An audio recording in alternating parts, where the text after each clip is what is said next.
afternoon, ladies and gentlemen, and welcome to our spring Garfield Institute seminar on the prospect of a nuclear Iran and the challenge that poses to American policy.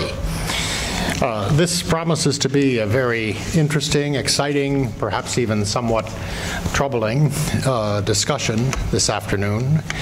I think all of us are aware that in the recent presidential campaign, both campaigns announced that they agreed that the prospect of Iran acquiring nuclear weapons was an unacceptable situation.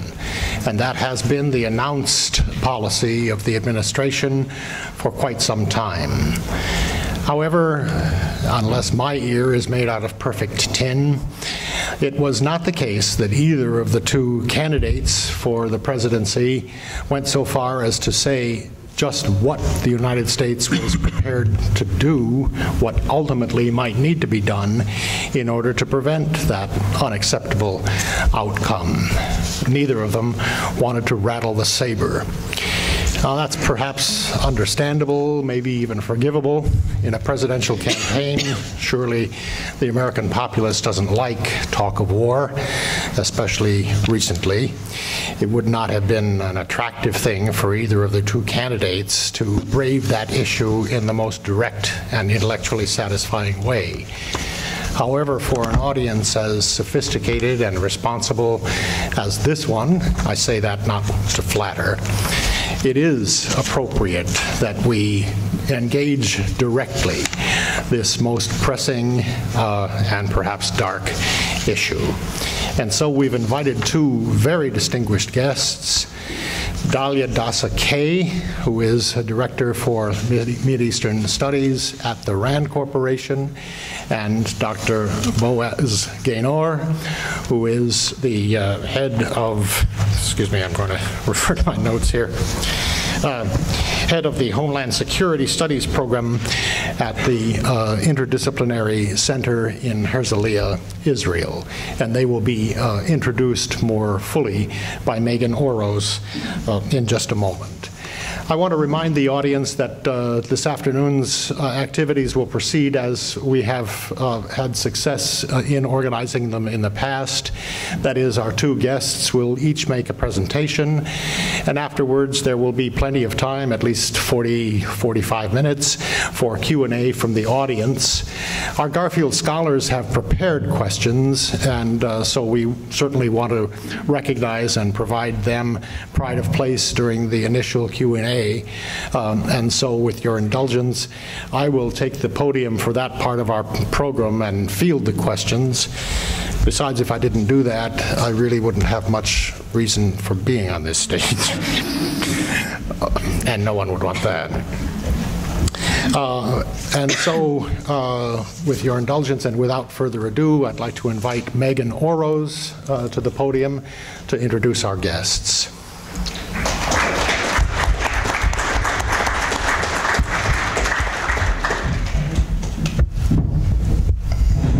Good afternoon. As Professor Kortansky mentioned, I am Megan Orosz. I am a senior in the nursing program here at Hiram College, and I'm also a member of the Garfield Institute for Public Leadership, and I'm very proud to say that. We are honored here today to welcome our two panelists, truly honored, because these two panelists will be bringing to the table a wealth of knowledge and years of experience in matters of foreign policy, anti-terrorism initiatives, and involving the Middle East. Our first panelist, Dr. Boaz Gaynor, is an expert on combating terrorism internationally. His expertise is best represented in his impressive titles of founder and executive director of the Institute for Counterterrorism, as well as founder and chairman of the International Academic Counterterrorism Community. Serving on a myriad of advisory boards in international anti-terrorism and violence, Dr. Gaynor is a highly revered, sought-after professional. In fact, Dr. Gaynor shared his expertise with several Israeli ministries and the Israeli National Security Council, advising on counterterrorism. Lastly, we here at the Garfield Institute for Public Leadership got our hands on a copy of one of your books. We got our hands on a copy of The Counterterrorism Puzzle, a guide for decision makers. And we join countless universities all over the world in studying this topic. We're not the only ones. Everybody is looking for his opinion and his guidance on this issue. Our second panelist is an esteemed leader as well, Dr. Dalia Dasi-Kay. And we're pleased to welcome Dr. Dalia Dasi-Kay as she shares her years of expertise in Middle East public policy. Impressively, she shares her experience as director of Center for Middle East Public Policy and as a senior political scientist at the RAND Corporation. Now, before she joined the RAND Corporation, Dr. Kay also served on the Council for Foreign Relations and International Affairs as an International Affairs Fellow at the Dutch Foreign Ministry, and she taught at the University of Amsterdam, very impressively. She is the recipient of countless awards, and she is highly published, putting out papers on the Middle East regional security issues. And most recently, and interestingly, she has published a paper on Israel and Iran, and it is titled, Israel and Iran, A Dangerous Rivalry. Dr. Kay is a political scientist and professional and will be sharing with us so many good things in regards to public policy. I feel that the coupling of Dr. Kay's public policy expertise and Dr. Boaz Ganor's anti-terrorism expertise will be great for our conversation today as we discuss Iran. So without further ado, let's hear what they have to say and give them a warm welcome.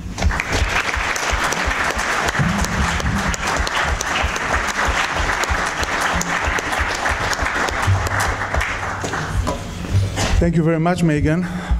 I wish my mother would hear that.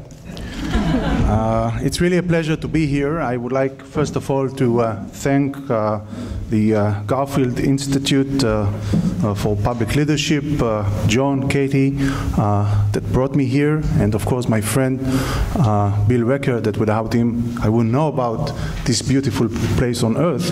So thank you really for having me here. The subject matter that we are going to discuss today is such important because I would argue that, and it will be based on the presentation that I will show in a few minutes, that if and when Iran will have the nuclear capability, the military nuclear capability, we, and when I say we, I refer to the international community, the whole international community, would live in a different world. It would not be just a different world. It will be a world that has no precedence, because the first thing that popped to our minds is, okay, so we'll have another nuclear actor, Iran, and we've been there. We know the rules of the game. Some of us lived during the Cold War. In the Cold War, you had those two superpowers, the USA and the USSR. Each one of them held thousands of nuclear warheads that could destroy the world several times together. And, thanks God, we overcome. But I would argue, and I will go back to that at the end of my presentation, that the threat of nuclear Iran is a much bigger and much more dangerous threat than the Cold War, as weird as it sounds. For me to speak here today about the threat of Iran, and I would do that from an Israeli perspective, I would share with you how many Israelis, maybe the Israeli leadership, see this threat of nuclear Iran, and Iran as a local, regional, growing superpower. For me as an Israeli to speak about that today, it's very symbolic, because today it's the second day of a Jewish holiday, which is called Purim. And actually, in Purim, we are celebrating the savior of the Jewish people from the ancient Persian Empire. Persian Empire in contemporary manners, this is Iran. And the Jewish people, it's not only in Israel, but that's the whole reason why Israel was created. And actually, we see time again that history repeats itself. What we are facing today is, again, from an Israeli perspective, I think it's objective, but I am Israeli. It's an effort, which I'll describe in a moment, in which the contemporary Iranian leadership, who's trying to become an empire, identify Israel as an obstacle in achieving this goal. So in a way, it's very symbolic to speak about this subject matter specifically today. I will try to analyze together with you the goals of Iran in the region and in becoming nuclear, the method that they use, and how do they refer to Israel as an obstacle, as I said before. Well, our story starts, what, 30-something years ago, 79 to be more exact. Khomeini revolution. Khomeini take over Iran, and the first thing that he does in his foreign policy strategy is to set a concrete goal.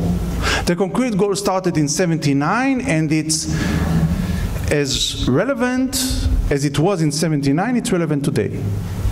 And the goal was very simple: to export the revolution. That's the term that they use. The Khomeini followers try to export the revolution, the Shiite revolution, the Islamic radical Shiite revolution, into other countries. First and foremost, of course, to countries which has already a considerable large community, communities in plural, or Shiite communities. And that's what is being defined by several experts as the Shiite crescent. Khomeini was trying to use his power, his enormous sum of money that he got from the oil that Iran has, and also used proxies in order to spread his hegemony. First and foremost in the Shiite crescent countries, but not just those countries. Who are those countries? We are talking about Iraq, which northern parts of Iraq and other parts of Iraq has large Shiite communities.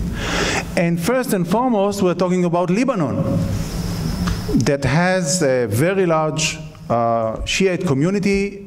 Some would argue that this is the majority today in the Lebanese demography. It wasn't the case a few decades ago, but now probably this is the case. In between, they have also a very important segment, and this is Syria. Now, Syria is not Shiite, but the leadership of Syria, which do not represent necessarily the majority of the citizens in Syria, are Alawis. And this is the closest sect, Muslim sect, to the Shiites. So it was also a natural alliance to establish. And at first, after the Khomeini revolution,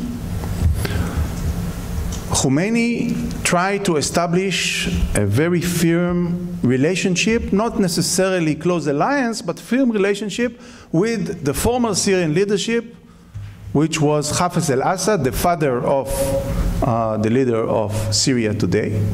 Hafez al-Assad enjoyed very much this friendship, this collaboration, but he was reluctant to become a proxy and to be a marionette in the hands of Iran. His son was not that reluctant as his father.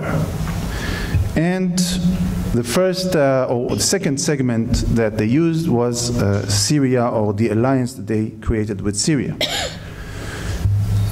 Other important links of the alliance chain between Iran and their allies was terrorist organizations, and especially Hezbollah. Hezbollah was created actually 2 or 3 years after the Khomeini revolution. The Khomeini regime identified, as I said before, the Shiite community in Lebanon as one of the most important communities in the world that Iran should focus in. And actually, they decided that there is a need to build a platform that will promote the interests of Iran in Lebanon, and this is Hezbollah. Before the creation of Hezbollah, there was another Shiite organization which was not associated with Iran. It was Amal. But during the years, Hezbollah actually pushed Amal away and took over the Shiite community, and actually through the years now, they took over almost all Lebanon. Today they have a large representation in the parliament, and they actually control the Lebanese government, and they have ministers from Hezbollah who's serving in the government as well. The other proxies were Palestinian terrorist organizations, especially Palestinian Islamic Jihad, the PIJ, and Hamas. Now here, we need to understand something which is crucial. There is a huge rift between the Shiites and the Sunnis. Historical rift, religious rift, which have led to a lot of bloodshed between those two sects. But the Iranian leadership was that smart to try to figure out how they can bridge the rift, and especially in dealing with those Palestinian terrorist organizations, which they are Sunnis. And they found a way. They found a way, and Palestinian Islamic Jihad and other smaller elements within the terrorist organizations, Palestinian terrorist organization, actually became proxies of Iran. We'll talk about that in a moment as well. Hamas was more cautious in its reaction towards Iran. He was happy to receive all the support, the monetary support, the military support, and so on and so forth, but it was reluctant to be controlled by Iran whatsoever. Now there are, in this axis that we discuss, there are actually two other elements, which I refer to them as potential collaborators. They are not yet collaborators, but they are definitely potential collaborators from the point of view of Iran. And this is the new Egyptian leadership headed by Morsi, Muslim Brotherhood, and another version of the Muslim Brotherhood in Turkey, which is headed by Erdogan. Now, here, this is definitely not an integral part of the Iranian axis, but we see a dangerous change that is happening in the last few years in reference to Turkey, where Erdogan is more open and actually defend Iranian interests in international bodies and stopping international initiatives against Iran. We see Morsi doing things that Mubarak, his predecessor, would not even dream to do before, because when Mubarak was in power, there was a huge even hatred between the Egyptian leadership and Iran. Now, Iran, they're doing their best in order to have a warmer and closer relationship with Egypt. Egypt is still quite reluctant, but we see Morsi visiting Tehran, the leaders of Iran coming to visit Egypt. First time ever we see the Egyptians letting military ships of Iran to cross the Suez Canal. It was inconceivable at the time of Mubarak. That's very negative signs of possible collaboration between the two in the future. And Iran actually identified, for that matter, Israel as an obstacle to reach this goal of exporting the revolution and create Iranian hegemony in the Middle East. The solution was, some would say in order to deter Israel, others would say in order to destroy Israel, to create an unprecedented threat, existential threat to Israel. And we are not yet talking about the nuclear, we are talking about conventional weapons, and I'm referring specifically to a huge arsenal, which I'll describe in a moment, of rockets and missiles that are threatening Israel, and all of them are being directly or indirectly controlled by Tehran. They have their finger on the switch, and they can push it on or off any way they want. When we talk about this arsenal, I would start with the concrete missiles that Iran has that actually can reach Israel. We are talking about hundreds of rockets, that different types of rockets, as you can see here, that have the range to get to Israel. Some of those rockets are being fueled by solid fuel, which makes them less vulnerable because they can be prepared to be launched in a very short period of time. Very sophisticated type of missiles that can be used by Iran whenever they would want in order to attack Israel. The second link of this alliance, Syria. Syria has about 3,000 missiles that can reach Israel. The range is up to 700 kilometers. Some of those missiles has the ability to carry non-conventional warheads, and I refer mainly to chemical and biological warheads, and we should bear in mind that Syria is probably the biggest arsenal of chemical and biological weaponized material.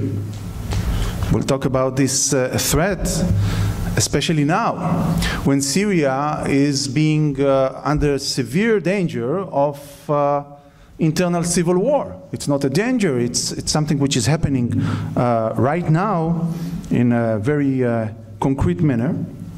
And we see that today Iran is the main supporter of Assad regime, sending the Revolutionary Guards activists to support the regime, and mainly Hezbollah activists coming from Lebanon and fighting in the streets in order to defend Assad leadership. Now, this threat is becoming very concrete because, at least by my assessment, the Assad regime is doomed. It's a question of a few weeks, few months, a year at most, but he cannot stay in power. Now, who would replace him? From an Israeli perspective, it's either the devil you know or the devil you don't know. Because it's either that if he'll sustain in power, Hezbollah will be strengthened and Iran will be strengthened as an outcome of that, because they were his defenders, or the rebels, which are a combination, a mixture of Muslim Brotherhood elements, but more worrying than that, Salafist element, global jihadists, and Al-Qaeda, different types of elements. Now, this way or the other way, it's either one terrorist organization like Hezbollah will put their hands on these very dangerous military weapons that are now lying in the warehouses of Syrian army, or it will be Al-Qaeda type elements and global jihadi elements that would gain this capability. By the way, just in a nutshell, this huge arsenal that Syria has, missiles arsenal, was created with the help of another villain in the international arena, and this is North Korea. So we see the connection here as well. Oops. Let's move on. Hezbollah. Hezbollah, I said before, was created by Iran in order to promote their interests in the Middle East, in Lebanon itself, and vis-a-vis Israel. This is the main ally of Iran in the region. Hezbollah has today approximately 65,000 missiles that can reach Israel. It's a number that one cannot even understand the magnitude of the threat. Hezbollah is prepared to shoot around 600 to 800 missiles a day toward Israel. We'll talk about the strategic plan of Hezbollah in a moment. And you see some examples of the missiles that they have.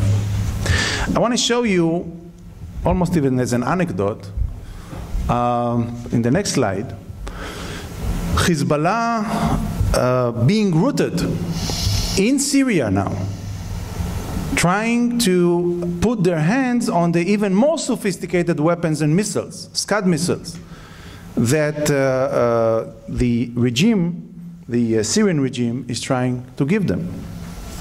Just probably many of you didn't know, but about a month ago, in January, Israel was launching an air attack. Israel didn't take responsibility, so maybe it wasn't Israel. Somebody was launching an air attack from Israel in Syria.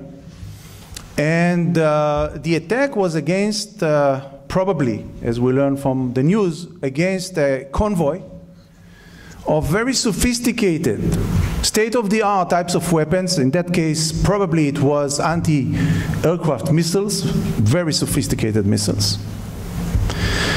And the anecdote that I wanted to share with you, representing an academic institute who's dealing with strategical affairs, military affairs, sometimes we ask ourselves, do we really have the tools to analyze that? Do we really have the tools to comprehend the situation, because we don't read confidential material? I'll show you several pictures that we got from open sources that shows the area that the airstrike was taken. Not necessarily it was before the attack was occurred. Now, this is the area, this is Damascus. You can see the border with Lebanon. The area that you see there in yellow is an area which is controlled, or some of it is being controlled by Hezbollah activists. It's called Mazra area. And what we see, Le Figaro, the French newspaper, actually gave very interesting analysis and article in 2010 that explain how Hezbollah back then, we're talking about 3 years ago almost, back then was deploying special units in this region in order to start moving this weapon, that many of it came from Iran, to Damascus, and from there to Hezbollah in Lebanon. Now, just get a close look on that region, and what I show you now, that's from Google. You can do it, you can Google it in your computer. That's the same place, the Wadi Mazra. If you look on the right-hand side, you see 3 circles. Focus on that, and I will zoom in for you. You see those? All this mountain is serving as a launching pad of missiles, and actually warehouses of missiles that are aimed to Israel. Hezbollah is now rooted here and trying to move the weapons to Lebanon. I'm zooming in and more. Look there. Zooming in and more. And here you see Scud missiles.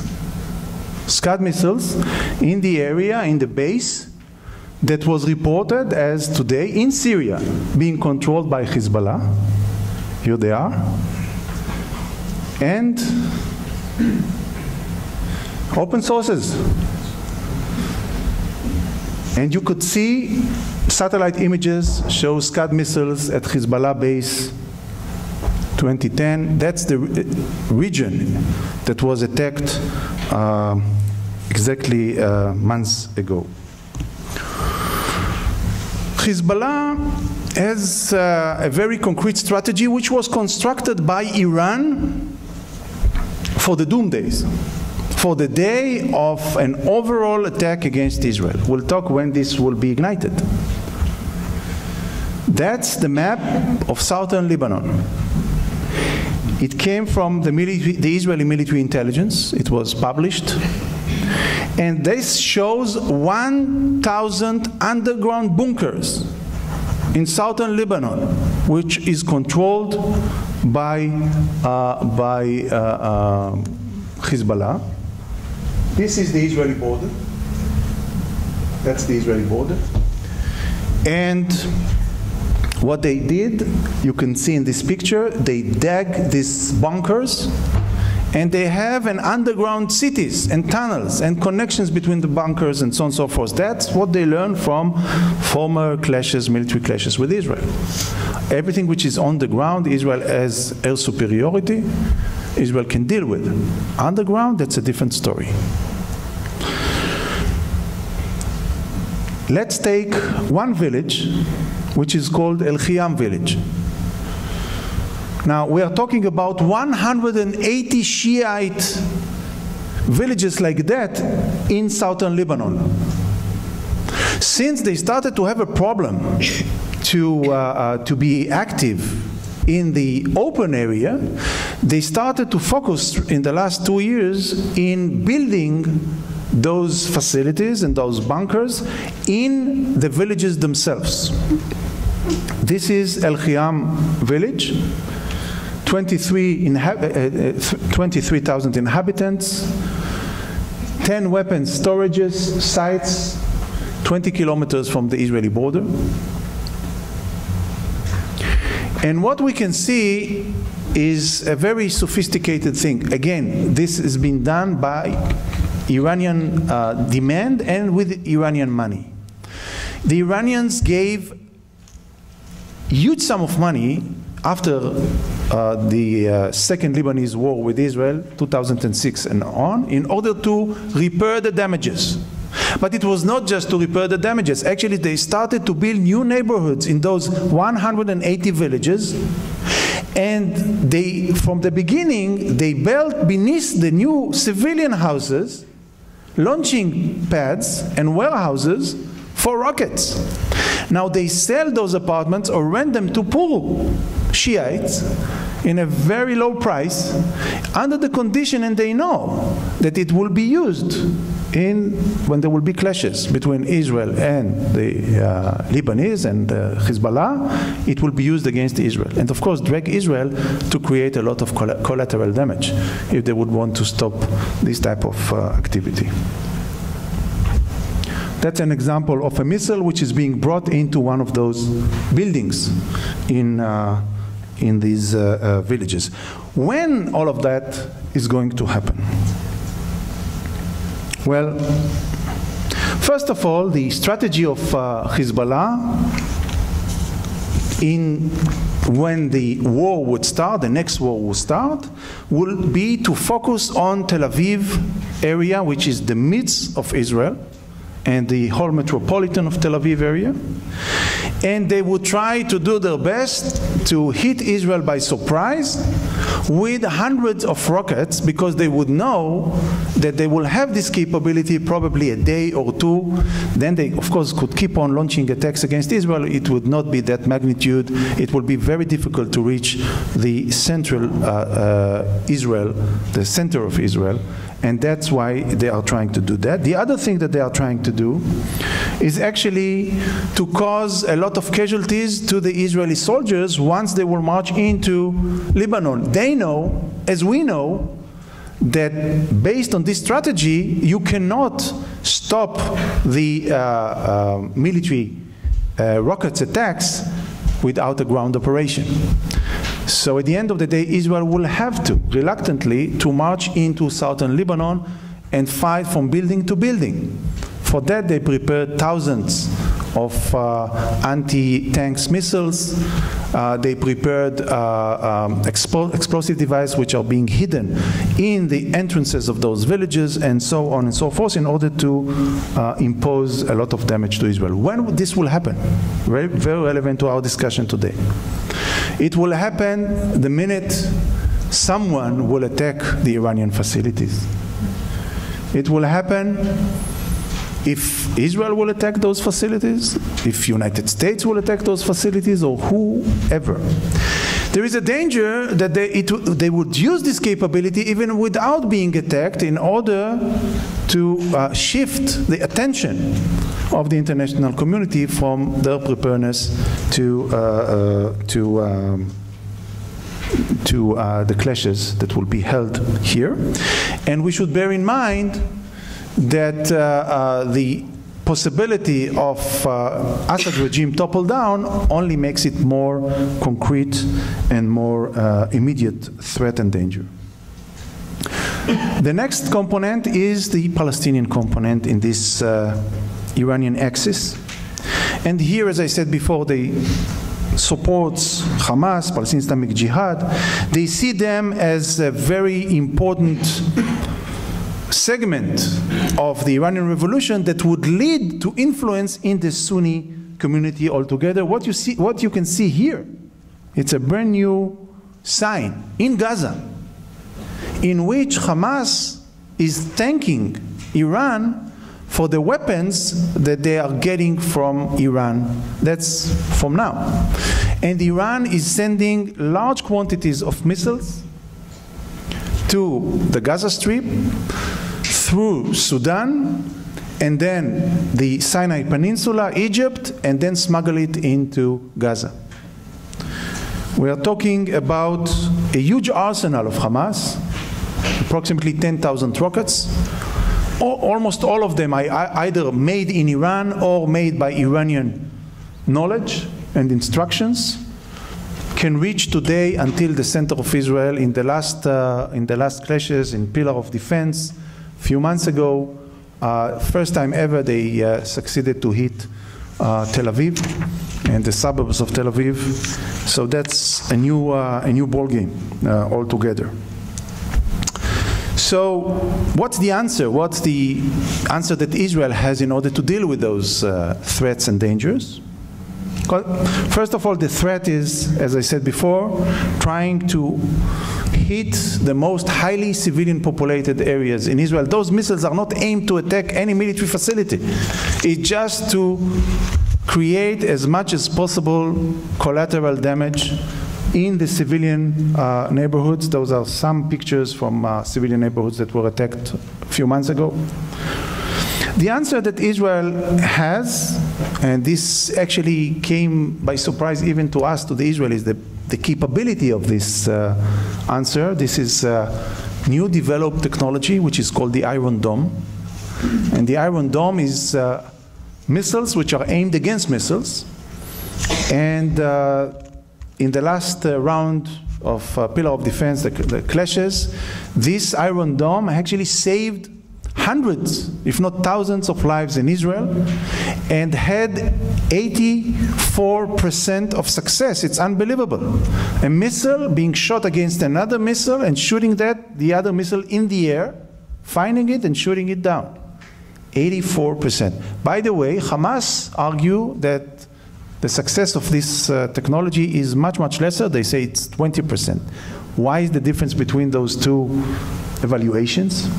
Because the Iron Dome is sending missiles only to those enemy missiles which being calculated that are going to hit the targets themselves. So if they calculate that the missile will fall, say, in the sea, or will fall in open area and will not create damage, they don't shoot a missile against this danger. And the reason is because of the economical asymmetry. This technology costs $50 million.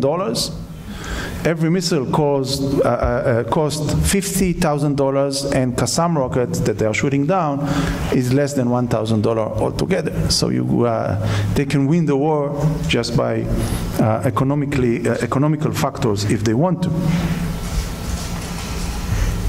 So what's the overall strategy of Iran? The strategy of Iran, as weird as it sounds, actually to destroy Israel, to get rid of Israel as an obstacle for their regional hegemony and to be able to export the revolution. Those are several conferences that were held mostly in Tehran, and you can see down with Israel, down with Zionism, and so on and so forth. We are not talking about territorial dispute here. We are not talking about the future of the Palestinians. We are talking about the fact that Israel should be demolished by the strategy that Iran has. What's the strategy itself? To sum this up, all those alliances, as you can see, that they created. But this cannot hold without another factor. And that's what they are trying to reach right now. And this is the nuclear capability.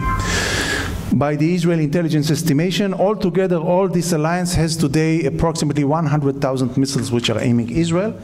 But what they really need is the nuclear umbrella that will make it possible to use this and not be afraid from Israeli retaliation. Now, Iran has today, by one source, there are different sources, different evaluations. Maybe Dalia has more concrete and updated information.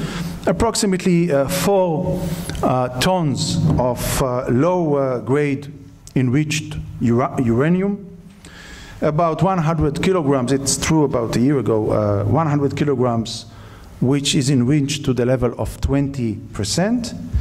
And if this will be enriched to the level of 90%, they would actually have the ability to have 4 atomic bombs.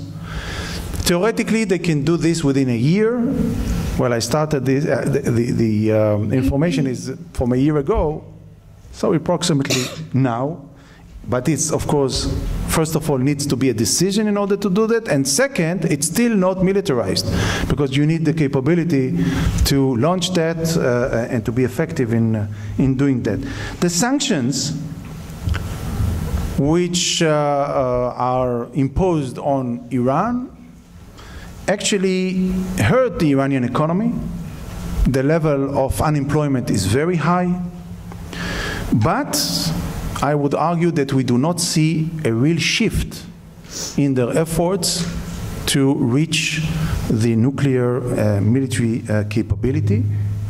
And for that matter, before summing up, I would like to refer to a statement that was given by the Israeli president recently, and he said this is not just the Israeli obligation to get rid from that risk, although we are definitely in the bull's eye in reference to that threat of Iran. Is this a viable threat? Well, maybe we are talking about rational people that would understand that the implications of that could be enormous. What I show here is a few pictures from holiday that they have. It's not like our Purim. The holiday, this is the Ashura holiday, and the Ashura holiday they actually celebrate in hurting themselves the way that you see it here. What I'm trying to show here that we are not dealing with irrational actors. We are dealing with actors that has a different rationality than ours, and I'm talking in plural terms, because I refer to the Western society. Let me elaborate on that a little bit. What is a rational decision-making altogether? A rational decision-making is a process in which one calculates costs and benefits of different alternatives, and choosing the alternative which in the eye of the beholder is more beneficial.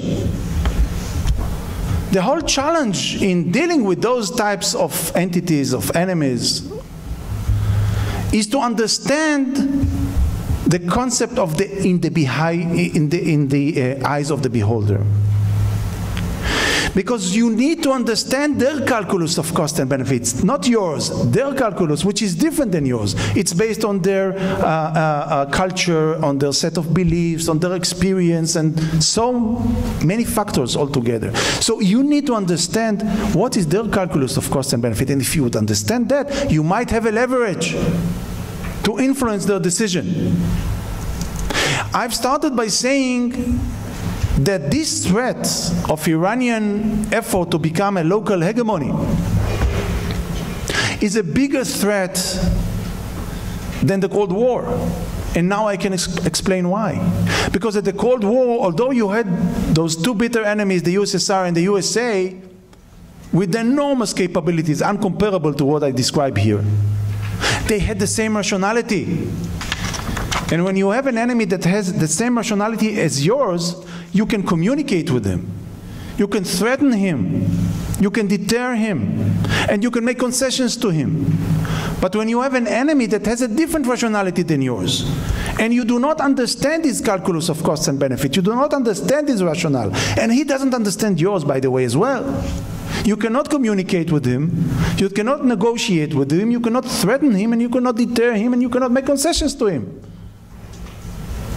So what I argue here, it's not that Iran is an irrational actor. They are rational, but they have a different type of rationality. And this is the challenge of academia, of security services, of decision makers, to understand their calculus of cost and benefits and their rationale.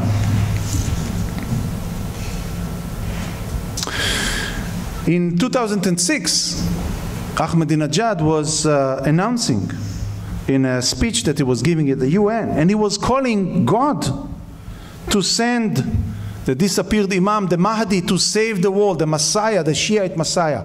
I'm mentioning that because the concept of Armageddon is an integral part of their set of beliefs.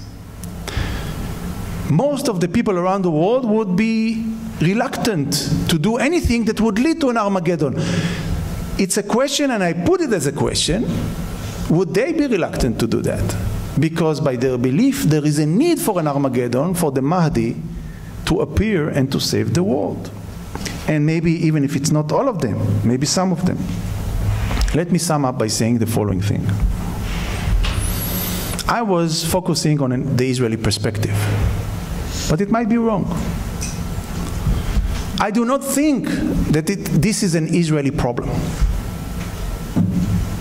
A few years ago, I was asked to come to one of the most known American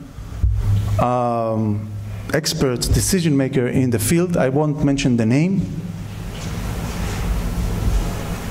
It was as close as could be to the White House. And he asked me, I was surprised by the question, he asked me, do you think that a yellow light would be enough for Israel to make the decision to attack Iran? I said to him, look, I do not represent Israel, I'm a scholar. But you ask me, and first of all, when you ask Israelis, they answer. Usually they have several answers, because two Israelis in one room, it's 4 opinions altogether. So you ask me, and my answer is that not only that a yellow light should not be enough for Israel to attack Iran, even a green light should not be enough for Israel to attack Iran. Because why should Israel take those hot potatoes for the whole world? I mean, if I would be a Gulf country, a neighboring country of Iran, if I would be Iraq, if I would be Saudi Arabia, I wouldn't sleep at nights because of what I describe here. Because I tend to believe that the day after they will have a nuclear bomb, they would not use it against Israel. They have other measures to deal with Israel. They would use it as deterrence towards Israel, but they would not use it against Israel. They would use it as deterrence in order to fulfill their interests and to create the regional hegemony and to control the energy of the world that is situated in Central Asia, in the Middle East. That's what they would try to do. Furthermore, there is a huge question, does Israel has the capability, military capability to deal with that? And again, I'm not that knowledgeable. I don't know the answer, but I tend to believe that Israel alone will not be able to destroy the nuclear facilities of Iran. It might hurt them, but not destroy it altogether. And the price, we understand the price quite well. What would be the price for Israel? By the way, even if somebody else would attack. So what should be done in this respect? What should be done is that the international community will take a stand and prevent a much greater danger than the Cold War. If possible, not with military means. If not possible, then with military means, as needed.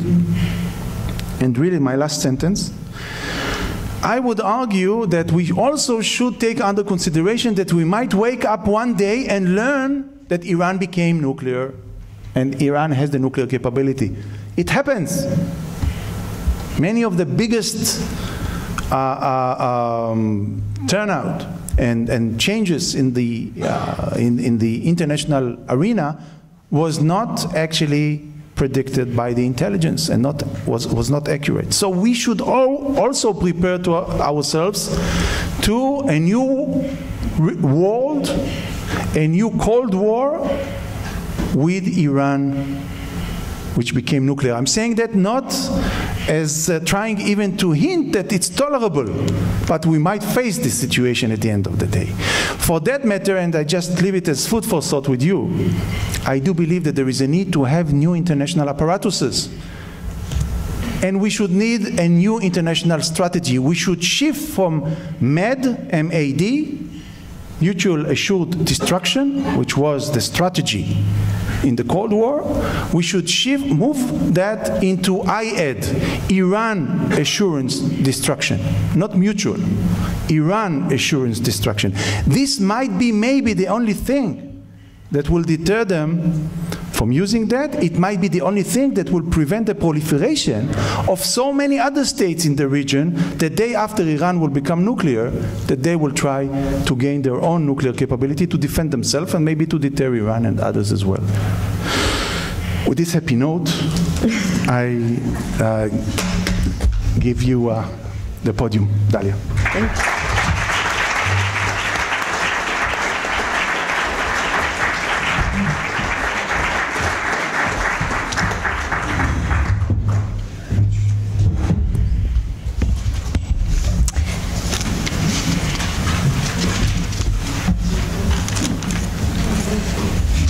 Okay, good afternoon. I also want to thank John and Kathy and of course Bill Recker for bringing me to this wonderful place. I have to say that I give a lot of talks on the Middle East, not just on Iran, but the broader region, and usually I'm pretty pessimistic in the downer one, but I have to say, coming after you, Boaz, I'm going to sound pretty rosy. I do have a different perspective, and I am coming more from an American national security perspective. I think Boaz did lay out some very, very important issues, and many of which I don't disagree with, on the empirics and the kind of threat that Iran poses. And I would also agree with Boaz, and I think it's very appropriate that much of his remarks, even though the title of today's conversation is about the nuclear challenge of Iran, but that it really is much bigger than the nuclear challenge. And I think Boaz's remarks made that clear. It's really about the concerns that Israel, many in the region, the United States and others, have about Iran's exertion of influence and the threat they pose in other spheres, whether it's terrorism, whether it's to Israel, human rights, etc. That said, so I don't want people to think that I don't think Iran is a very dangerous and worrisome actor. We spent a lot of time at the RAND Corporation worrying about these very things that Boaz outlined. But that said, I do want to today paint a slightly different picture, because I think as dangerous as Iran is, it's also an incredibly vulnerable and country under a lot of domestic pressure. We're living in a new Middle East today in the context of the Arab uprisings. It's a very different strategic environment. So I want to paint a picture of where this nuclear challenge fits within that broader perspective. So what I'm going to do, and just even though I have a slide here, I really only have one slide, which is a map. This is very un-RAND-like. We usually are the king of PowerPoints. Bill will know that going to our presentations. But actually today, and it's late in the day, I think I don't want to make you stare at slides too much longer. So I'm really just going to put up a map in a minute. But what I'll first do to lay out this broader perspective is first talk a little bit about this picture I just suggested of Iran being a little bit more vulnerable than perhaps we might have gotten from the Israeli perspective. And I understand sitting in Santa Monica, it's easier to say that than sitting in Tel Aviv. But needless to say, I think for an audience like this, it's important to understand some of these realities. And then second, I'll turn to the regional picture, which is quite related to this question of where Iran sits today. And again, I have a slightly different or strongly different perception than you, Boaz, of where Iran fits in the region. I think it's actually finding very few friends these days. And then finally, I'll get to this question of what are the options for the United States? Because I think, and here I'm speaking at an institute on public policy, and by the way, really kudos to this program, because I started my career with a fellowship in public policy. I think it's such a critical thing for smart young people to be focused on public policy. So I'm very, very, very delighted to be at this particular program today. But you can't understand how to craft policies without understanding the adversary you're trying to affect and the calculations of that adversary. We may not like the things we do, but we need to get inside their perspective and understand where they're coming from. So that's what I want to do today a little bit before getting to the concrete policy options. So let's start a little bit with this domestic situation within Iran. And then it does go a little bit into the regional. There is a view, and I think Boaz did outline this, of Iran, particularly after the 2003 Iraq War, of Iran really becoming a rising regional power. This is where the notion, Boaz used this term, the Shia crescent, because Iran is majority Shia.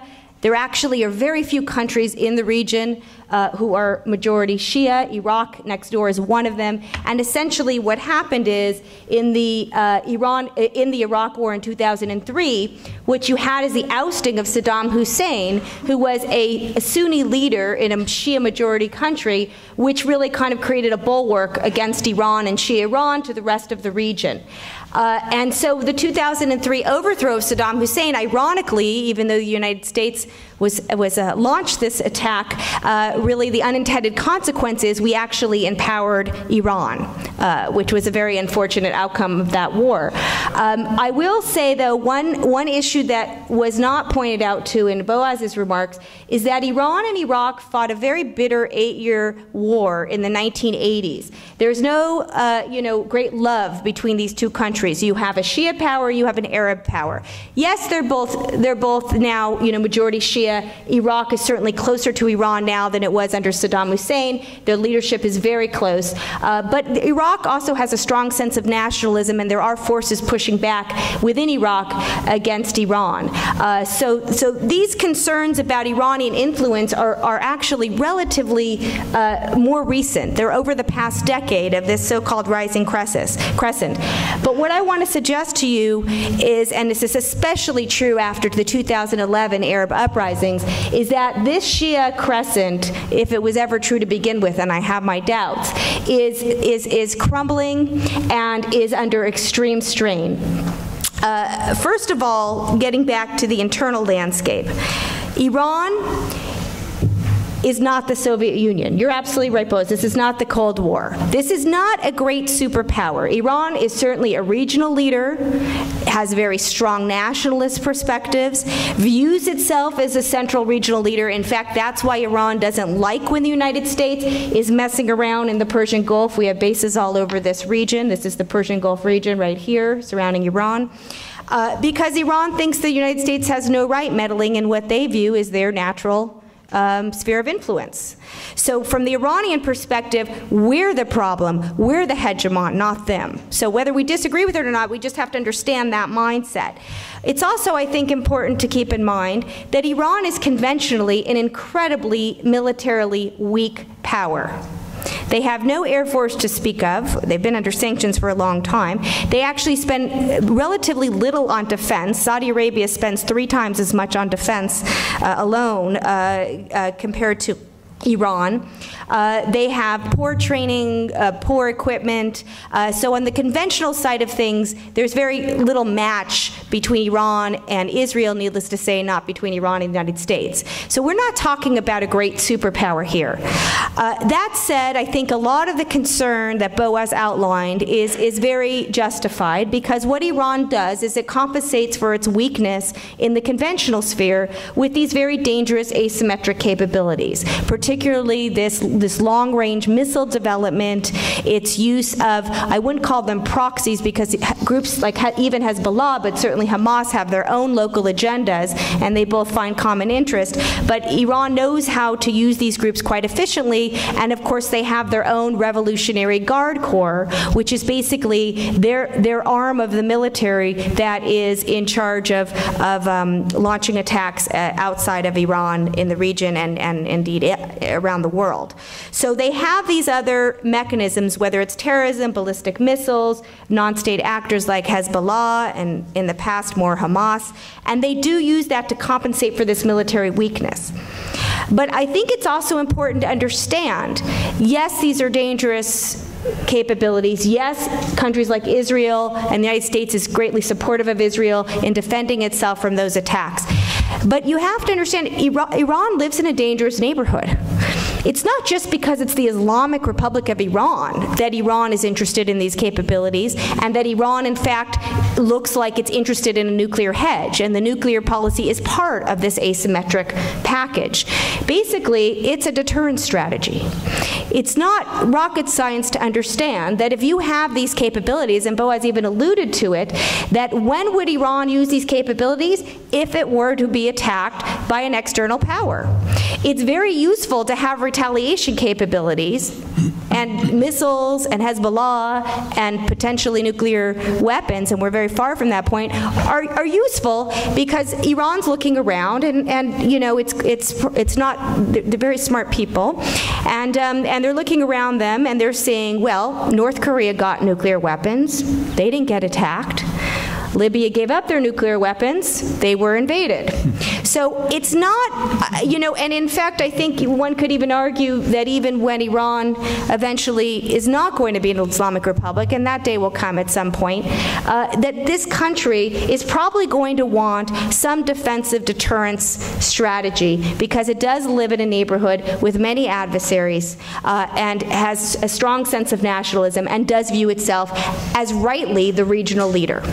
Now, we don't like that because we want to play in this neighborhood, but that is the reality that Iran sees for itself. Excuse me. The other thing I want to point out is Iran is under incredible internal stress right now, and not just because of sanctions, which I'll get to later, but basically all of these socioeconomic pressures that led to the 2011 uprising starting in Tunisia, then moving, of course, to the revolution in Egypt, and now across the region.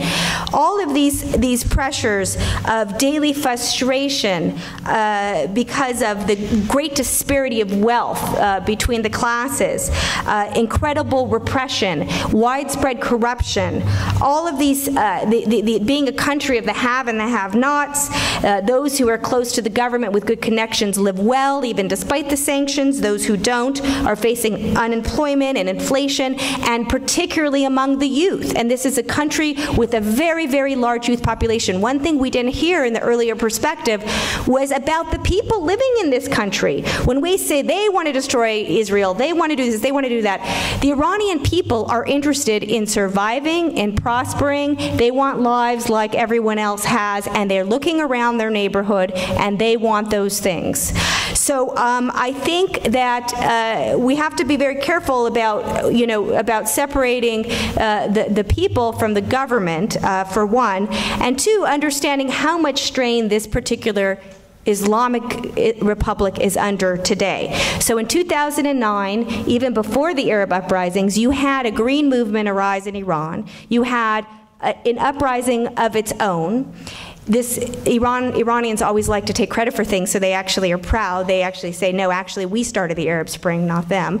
But unfortunately for the Iranian people, their uprising was brutally repressed. And the Iranians are masters at brutality, and they're doing their very best to share their best techniques with the regime of Bashar al-Assad, which is not working as well there. But it worked, unfortunately, within Iran, and they have, for the time being, suppressed arrest this dissent. And there is a consolidation of quite hardliner power, and there's a lot of factions within the Iranian leadership, which we can get into in Q&A a little bit. But I think that it's important to understand that this unrest and this discontent is pervasive. And it is the regime is under extreme pressure because they are facing this threat. I think, a couple examples just will illustrate this a little bit. After the Arab uprisings, about a year after, the Iranian regime thought, okay, let's take advantage of this. First of all, the Iranian regime doesn't call this the Arab Spring, although few people do anymore because it's not looking too spring-like. Most people call it the uprisings. But they have their own term. They call it the Islamic Awakening. Again, trying to take credit for things. So they're saying, actually, what these uprisings are doing are they're bringing Islamist governments to power across the region. See, our model worked. Everybody wants what we have. Well, actually, most people in the region do not have any interest in the Iranian ideology. They have no interest in the clerical system of I'm talking even about Muslim Brotherhood-led governments. In fact, the Iranian model has completely failed. This notion of exporting the revolution, where did they actually succeed? In one case. Hezbollah is the only case of a successful export of the Iranian revolution, and they're not even in control of one country. Kind of in Lebanon, but not exactly. So right now, after the Arab uprisings, nobody's particularly interested in the Iranian system of government. There's an interesting article by an Iranian professor I would recommend in the Middle East Policy Journal, which really talks about the failure of the Iranian ideology, and he looks very longingly at the lack of ideology in the Arab uprising movements, which were really about bread and butter issues, not about ideology. The ideologies of the past of the region, pan-Arabism, pan-Islamism, those are dead. Iran does not have anything to sell to the young people in this region who are interested in a better life. So I think this example, I think, it really underscores this. So they ran this conference and invited all these revolutionaries from around the Arab world, from Egypt, from Tunisia, etc. And they held this conference in Tehran, and they started to get into trouble very early on when people attended the conference, and they started holding up signs with the word Syria with a question mark, really underscoring the hypocrisy. Here's this regime trying to suggest they're at the forefront of the so-called Islamic Awakening, when they not only brutally repress their own people, but they're trying to brutally repress the opposition movement that's trying to overthrow the Assad regime in Syria. A popular text message was going around at the time that this conference was taking place that I really think sums it up. Because again, they call it the Islamic Awakening. So the text message went like this. It said, if you're having trouble sleeping, don't worry.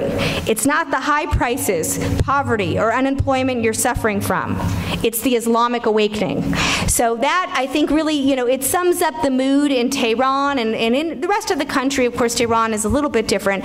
That this Iranian ideology has failed. It's failing in its own country, and it's failing in the region. So I think I just wanted to suggest to you that, yes, Iran is up to this really nasty stuff. And in fact, my theory is the more vulnerable a country gets, the more dangerous they might be. And I think we're seeing Iran do some very, very dangerous things lately. But the trajectory is not good for the Iranian leadership. Time is not on their side. And that gets to the further issue of Iran in the region and this issue of sectarianism and so forth that this slide shows to and that Boa spoke to as well. There is this view that because of concerns about growing Iranian influence and the idea that the Shia are kind of taking over the region, especially because of Iraq, that there is this Sunni resistance led by Saudi Arabia in particular, which has a large Shia minority in its so-called eastern province where they have a lot of problems, and then you have a Shia majority in the tiny country, Gulf country of Bahrain. They are ruled by the Al Khalifa family, which is Sunni. And there was if people remember the pictures of the Pearl Roundabout, there was an uprising against the Sunni minority leadership. And it failed because the Saudis rolled the tanks in, and they basically propped that monarchy up. and they said, we are not letting other countries fall in this region, and we're not letting them get into the pocket of Iran. So there is strong anti-Iranian sentiment, and countries like Saudi Arabia claim that this growing sectarianism between Sunni and Shia is Iran basically is meddling in their affairs. It's stirring up their Shia populations because Iran wants their governments overthrown because they're allied with the United States. Now, this narrative has some problems, and that's why I want to present a little bit of a different type of regional picture. For one, a lot of these Shia in Bahrain, in the eastern province of Saudi Arabia, are not particularly eager to be embraced by Iran. Most of their uprisings and protests have to do with very local grievances because they are socio and economically excluded and marginalized within their countries. So my argument is that this sectarianism is often exploited by the Saudis and others to deflect attention from their own internal shortcomings and their own inability to deal with some of these really very important socioeconomic challenges that are facing the entire region. So that's number one. Number two, there is not a unified Arab position on Iran. Yes, there's lots of concern about growing Iranian influence and meddling, but not all countries take the same viewpoint. So even in the Gulf region, where you would think everybody would be very concerned, these are tiny, tiny little countries, and they're facing the large country of Iran, their larger neighbor. But even here you see divergence of views. So you have small countries like Oman and the United Arab, not United Arab Emirates, they're more on the Saudi side, but you have countries like Oman and Qatar actually taking much more independent positions and are much more accommodating to Iran than their other Gulf neighbors. In fact, a lot of times these small countries are much more concerned about the Saudis dominating their region than Iran. So I do think that this nuance is important. The third area of nuance I want to suggest in terms of this regional picture is really, and I mentioned this with respect to Iranian leadership and Iranian people, but it's very important to understand that Arab leaderships you cannot conflate with Arab publics. So a lot of times strategic analysts will have nice private conversations in Riyadh with Saudis where they tell them all these things about how horrible the Iranians are and why don't you bomb them tomorrow and so forth. But if you poll the Arab publics and you talk to other people in other rooms who may have different audiences, you may hear very different things. And in fact, there's been some very interesting public opinion polling in the Arab world. Shibli Talhami at University of Maryland does some very credible and interesting polling. And what you find is that as much as Arab publics dislike Iran, they dislike the United States and Israel even more. So we have to be very careful about the assumptions we make, and this is very important when thinking about how to craft policies. So for example, in a poll that he did, and this was before the Arab uprisings, 88% of those polls said Israel was the #1 threat, 76% said the United States was the #1 threat. How many do you think said Iran was the largest threat? 12%. They're not losing sleep over Iran. Even after the Arab uprisings, it went up slightly because then people didn't like Iran as much because Iran is helping all of these dictators who are trying to stay in power and suppress the people. Okay, at that point, 18% thought Iran was a threat. So, okay, it's getting up there. What did they think? Who did they think were bigger threats? 71% Israel, 59% the United States. Iran did gain a little bit, he gained even more sympathy, and I think, Bo, as you illustrated this through that sign after the Gaza war that just happened this last November. And so now there's more sympathy for Iran and for Hezbollah because of that. But there really, this really does underscore that the Iranian threat, and the nuclear threat included, is not something maybe Arab regimes are worried about it because they're worried about their own survival, but Arab people are not that concerned about this threat. And obviously Israel is an exception, and for many of the very good reasons that were outlined earlier. So keeping this regional and domestic perspective in mind, and I think slightly, maybe not so slightly different picture of the threat Iran poses to the United States and the region, again, I'm not saying I'm not losing sleep over it. I'm worried about a lot of things, but I do think this is a very weak, vulnerable country. And that's the perspective that I think we need to think about when considering our options. First option, military. The military option, just briefly on that. In my view, the most obvious way that you could help the hardliners who have consolidated power in Iran, especially since 2009, stay in power would be to attack that country. If you want to be absolutely sure that they could find a way to deflect attention from all of their domestic pressures, that would be a good way to do it.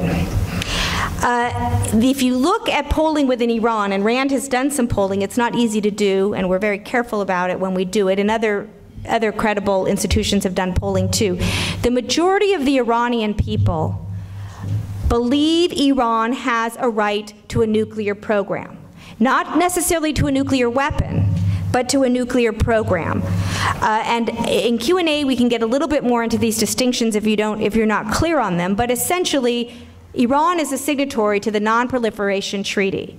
And as a signatory to the NPT, they have a right, in their view, and legally, to be truthful, they have a right to enrich uranium for peaceful purposes, so develop civilian nuclear reactors.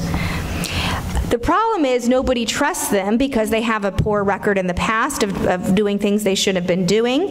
And so now the fight is all about, are they wanting to weaponize that program? And Boaz, you alluded to that and explained that in terms of the enrichment levels, or are they really interested in the peaceful program? The majority of the people in Iran, hands down, do not believe Iran should ever give up their right to enrich uranium.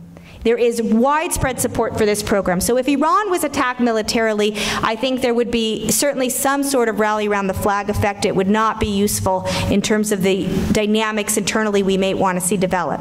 Our own survey at RAND, actually, this was done a couple years ago, not just showed really very strong support for the nuclear program, it was about over 80% for the nuclear program, civilian.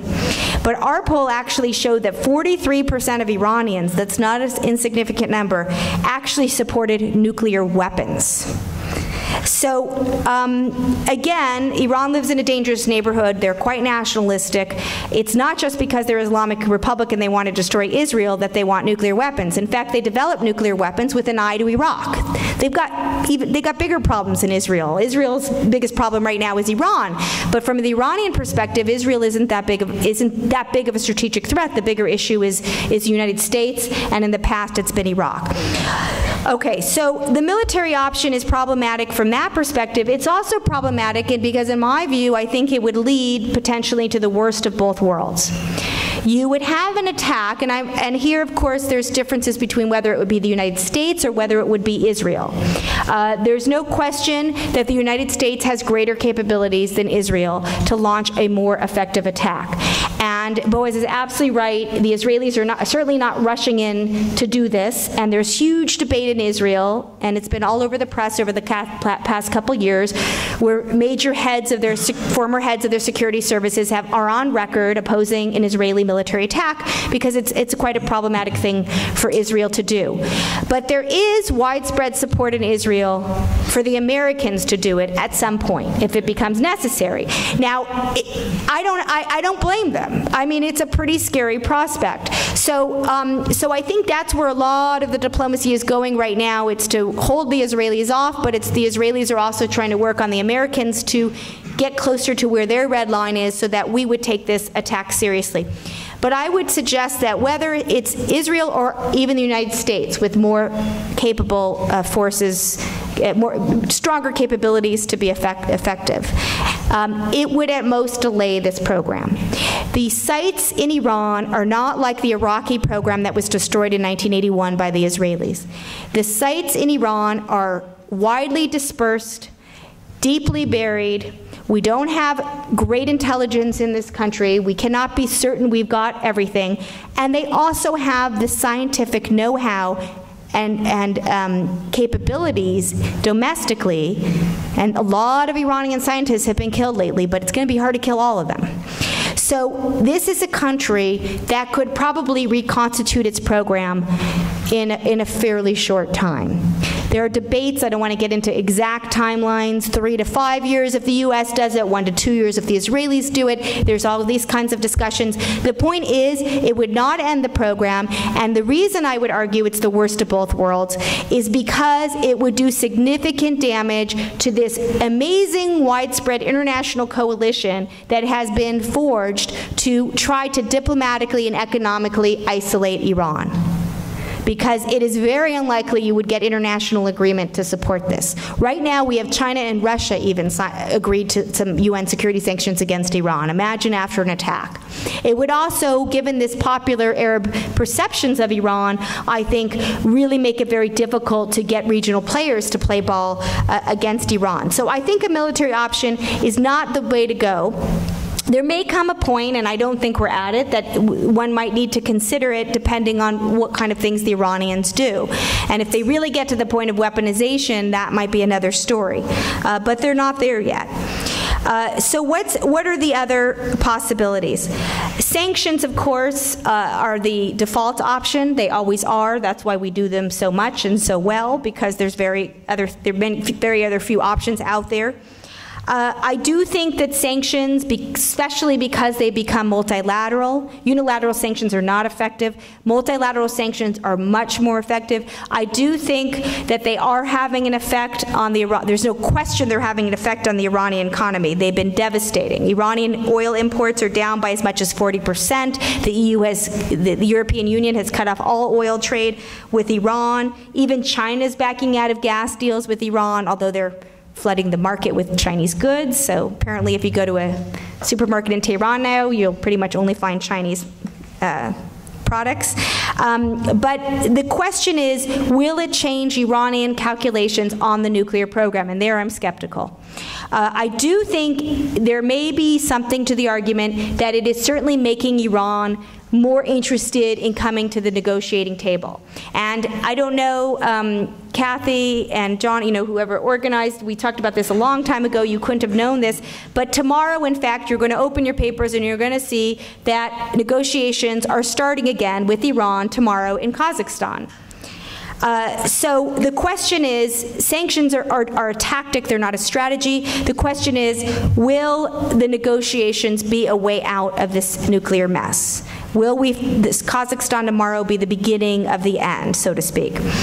Again, here I'm skeptical, although I do think there may be some potential for some progress.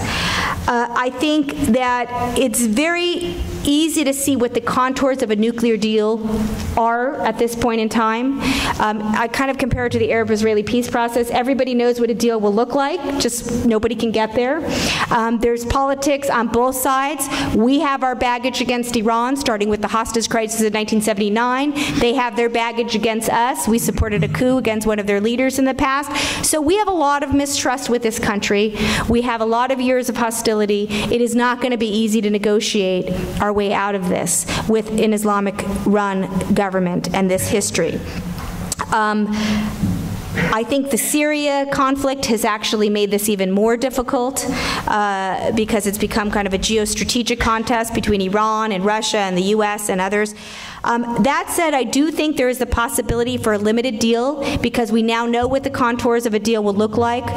The idea is to stop Iran at the lower levels of enrichment at 5% so they cannot quickly break out to a nuclear weapon, which they need 20% to do that. They would have to ship the higher enriched uranium out of the country, and the US and the Europeans would have to start scaling back sanctions. That is the deal. And there'd be intrusive inspections. And by the way, breakout, I think we need to understand. Yes, we could wake up tomorrow and Iran could be a nuclear, could be a nuclear power. But North Korea wasn't part of the NPT. We have nuclear inspectors in Iran. The IAEA, this is one of the most monitored countries in the world. If Iran made the decision to kick out nuclear inspectors, then I'd say we're in big trouble. Absolutely. But if there are inspectors there and there's an intrusive inspection regime, and these are very well monitored sites, Iran is not going to, if they make the decision to weaponize, be able to move to a breakout capability with nobody realizing it. So yes, I'm worried, but I do think we need to put this a little bit, we need to take a deep breath and figure out what can we do with this time. So it may be possible that we know what this deal looks like. The problem is the mistrust, the politics, the sequencing. It's not clear that we're really going to be able to come up with a comprehensive final agreement with the Iranians. What we may have are kind of stopgap measures where we negotiate to kind of, move it down, kick the ball down, or kick the can down the road, as they say. I have a feeling that's more likely what's going to happen. And then this will be combined with continued frictions, and we have to hope that we don't escalate to some conflict. So that's probably the more likely outcome. I just want to conclude by suggesting that what we may need to think about, in addition to trying to get a limited nuclear deal, and I do think that's part of the solution, but that's not a strategy. That's not a strategy for such a big, important country in this region. This is not just a country with a nuclear weapon. People say, the problem with U.S. policy is we look at this country as a nuclear weapon that happens to be a country instead of a country that happens to have interest in nuclear capabilities. We need to start looking at Iran as a country, because this may actually be a country that we, and in fact even the Israelis, over the longer term, may have a lot of interest aligned. This could be actually a very positive force in this region in the future. So what I think we need to do is, of course, we need to deal with the near-term nuclear issue and hopefully get a limited deal. But I think we need to be careful about throwing away the idea of containment. And here it's become a dirty word in Washington because everybody's associating it with, we're accepting a nuclear-armed Iran. Well, I don't believe in accepting a nuclear Iran. I do believe we should try to prevent it, and we can get into that more in Q&A. Despite my different perspective, I do think it's still a major threat. But I do think we should go back and think about, what did containment mean under Kennan when we were worried about the Soviet Union? And here I'm talking about the very early years when this strategy was devised, and many of you may have studied this in your public policy classes. Containment wasn't just about how to knock down your adversary and isolate it. It was also about how you erode their power over time, not just through military deterrence, but through soft power, through building up economies and political systems in the region around the Soviet Union. This was in Eastern Europe and in Western Europe in particular, outside of the Iron Curtain, to show there's a better model out there. In my view with Iran, we should be taking this broader perspective. We shouldn't have all of our policies so focused on the nuclear that we forget we need a broader regional strategy to figure out how to help this already, I think, dying ideology move a little quicker to its death. And I think a good way of doing that is to work very hard in trying to make the best, and we're limited, our U.S. leverage is limited, but to do what we can to really create a better alternative model in the rest of the region. So we should be focusing on human rights, on democratic transitions. I don't just mean elections, I mean institution building and so forth. And exposure to the West and exposure to the United States. Because ultimately, that's what the Iranian regime fears most. More than our bombs, they fear exposure to the West, because that will basically show the emperor has no clothes. And to me, I don't say, just let them stumble on their own. Of course, we can't just let the nuclear issue go, because that's a near-term urgent threat. But in many ways, ultimately, left to their own devices,